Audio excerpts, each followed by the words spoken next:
This episode of Game Exchange was brought to you by Arcadia Retro Arcade in Fayetteville, Arkansas. From retro cabinets of the arcade glory days to the retro consoles that brought us the classics, Arcadia is your Northwest Arkansas fix for old school gaming.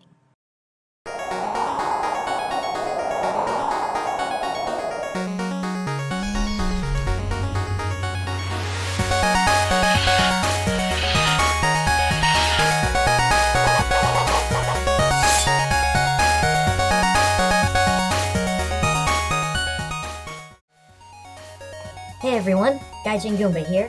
This right here is a Game Exchange first. Jonas Kaerlev has graciously given me the opportunity to do a cultural analysis for Gears for Breakfast's up-and-coming 3D platforming collectathon game, A Hat in Time. And let me tell you guys, this game is a freaking godsend. It calls back to the glory days of adventure platforming of Mario 64 and Banjo-Kazooie, and heck, it has Grant freaking Kirkhope doing a few music pieces for it. But it goes even beyond that. After I played around a bit with an alpha build of the game, I was really taken back by its design, music, and above all else, mood. And as completely balls-to-the-wall awesome as that is, let me place that aside for just a moment and look at what really inspired this game culturally. And believe me, even though I was only able to play 2 levels, there's quite a bit here. The first level, Down with the Mafia, seems pretty simple on the surface, but it holds a ton of references and inspirations. For those of you unfamiliar, this seaside town has been overrun by the Mafia cooks, who seem to be Italian with Russian accents. Weird, I know, but let's dissect this. This particular level was heavily influenced by the Greek town of Santorini. Now, for those of you who don't know, 3,600 years ago, Santorini was the center of one of the biggest volcanic eruptions in the history of the world, known as the Minoan eruption. The volcanic explosivity index of this bad boy ranged around 6 or 7 on the VEI scale.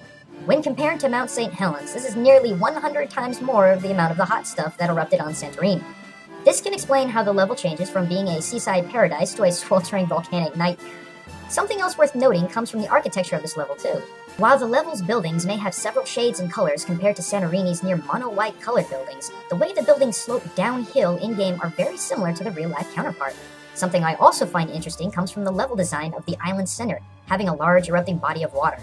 Now this is just speculation, but I wonder if this design matches the design of the Santorini Islands on a micro scale. Who knows if it's true, but I think it's pretty cool. As far as the Mafia cooks goes, I think their general design comes from a few different stereotypes of Mafia culture. Now there does exist the low-profile Philadelphia Greek mob, but these guys look like they came right out of The Godfather with their mustaches.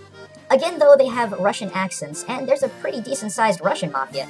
So if anything, I think these guys are a sort of Mafia hybrid. Nothing crazy, but you can see the various inspirations here. The other level that I got to play was the Subcon Forest, and if you thought Majora's Mask and Twilight Princess was creepy, that was nothing. Heck, this level even uses some aspects of those games. Everyone in this forest has a mask to hide their faces due to something that they've done in their past lives, and I think that's a possible nod to Majora's Mask. Anyway, this place is just completely unsettling.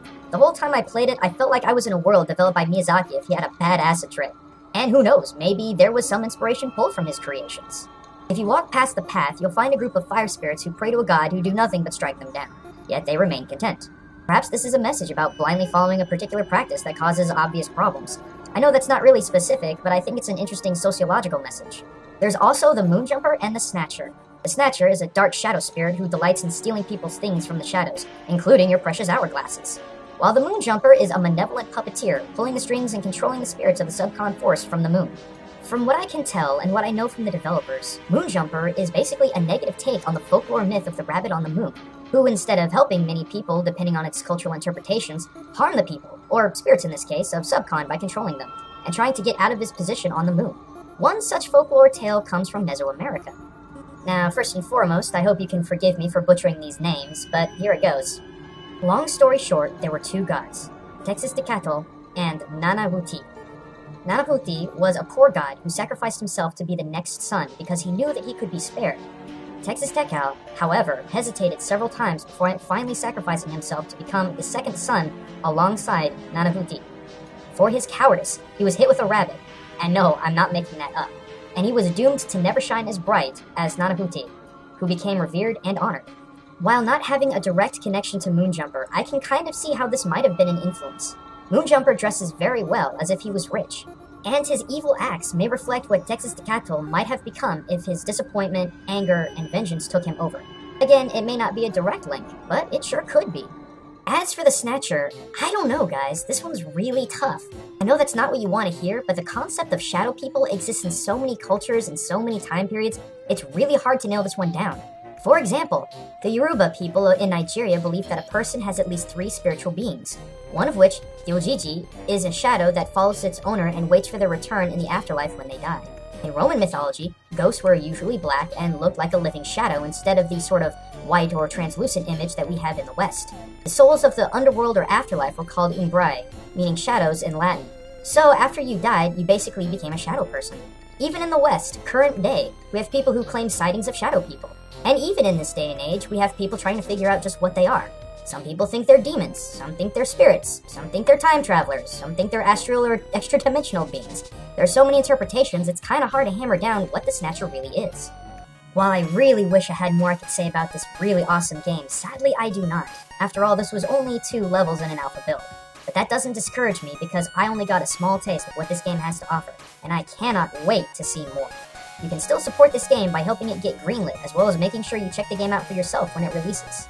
Anyway, gang, until next time, this is Gaijin Goombah signing out. Hey everyone, thanks for watching. If you're interested in other videos I do, such as commentaries, real-life stuff, and even a brand new show that I'm working on, give me a click right here and check out my channel.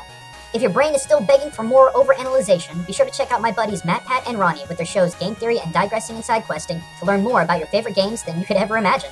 And if you really like our stuff, be sure to subscribe. Your constant support is what keeps these shows going. So give those channels a sub. We always have new stuff for you to check out.